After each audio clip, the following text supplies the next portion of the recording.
বিসমিল্লাহির রহমানির রহিম। প্রিয় দর্শক শ্রোতা, আসসালামু আলাইকুম। আজকে কিছুক্ষণ আগে আমরা এই বৃদ্ধ বাবাকে নিয়ে আসছি আমাদের পার্শ্ববর্তী রেল স্টেশন রহনপুর থেকে। এই বাবাজির ডাইন হাত এবং ডাইন পা স্ট্রোকজনিত কারণে তার সঠিক মতো চলতে পারে না, ডাইন হাতে কিছু করতে পারে না। সে বাম হাত দিয়ে খায়, ঠিক মতো কথাগুলো মুখে আসছে না। এক কথায় তার এক সাইড প্যারালাইসিস অবশ হয়ে গেছে, হালকা একটু একটু চলতে পারে। এ হচ্ছে তার চেহারা। নাম ঠিকানা সঠিকভাবে বলতে পারে না। আমরা তাকে এখন পয় পরিষ্কার করব, গোসল দিব। গোসলের পরে আমরা ও কতটুকু কী বলতে পারে সেটা আমরা আপনাদের সামনে তুলে ধরার চেষ্টা করছি।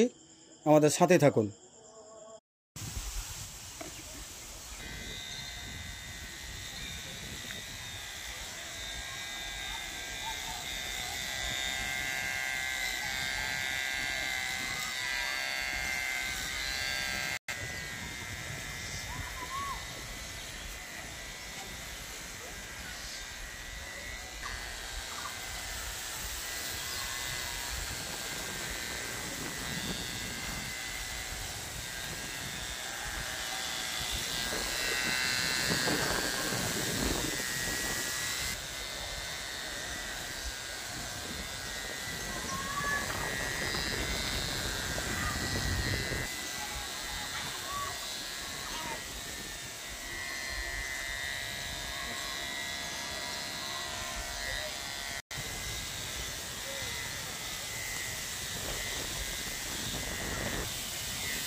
মনে হয় পড়ে গেছিল।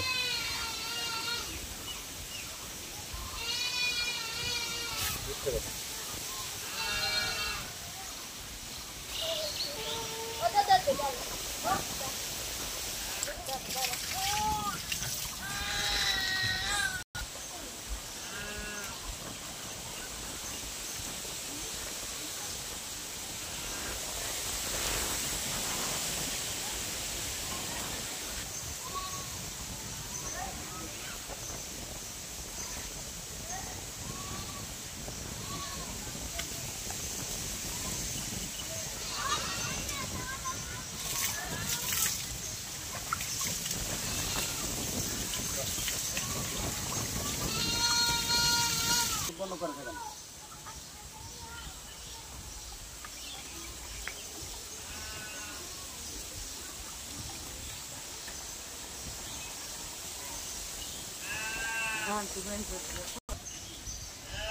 প্রচুর মহিলা আছে, এই যে দেরি ভেঙা পাইছে।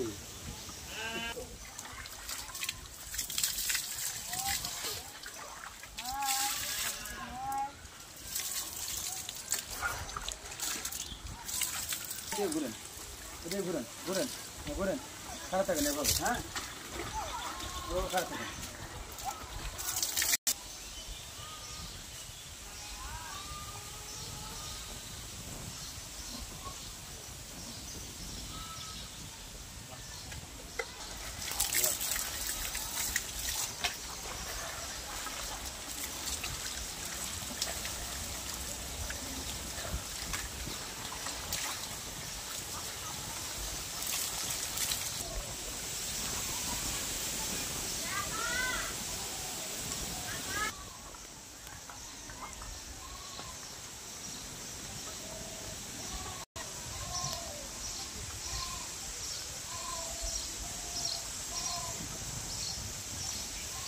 জায়গাতে আঘাত সারা শরীরে।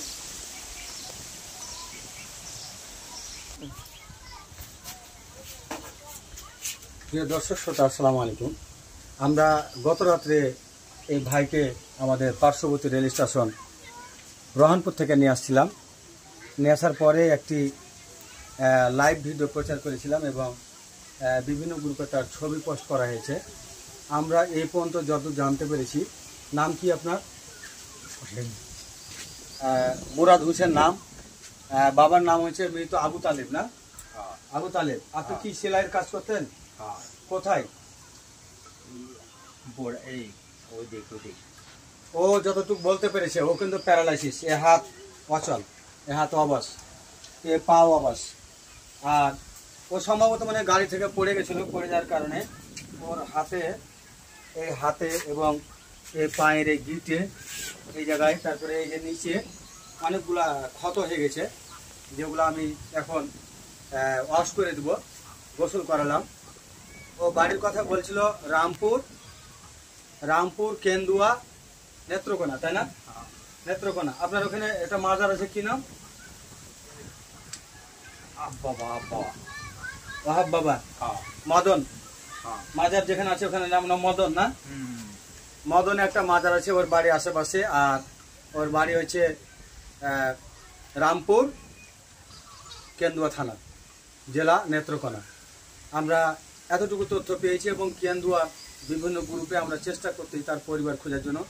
যে সকল ভাই বোন বন্ধু নেত্রকোনা অবস্থান করছেন, কেন্দুয়া উপজেলায় অবস্থান করছেন, বিশেষ করে আমাদের হলি খান ভাইকে রাত্রে আমি তার ছবি পাঠিয়েছি।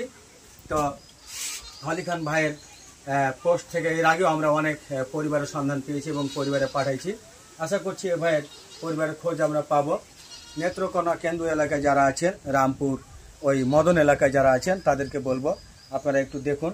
ওর এখন চুলগুলা কেটে দিয়েছি, মাথায় অনেক ময়লা ছিল, দাড়িগুলো একটু ছোট করছি, তার মোজগুলা মুখ ঢেকেছিল, মোজগুলা ছোট করে দিয়েছি, একেবারে জিরো করে দিয়েছি।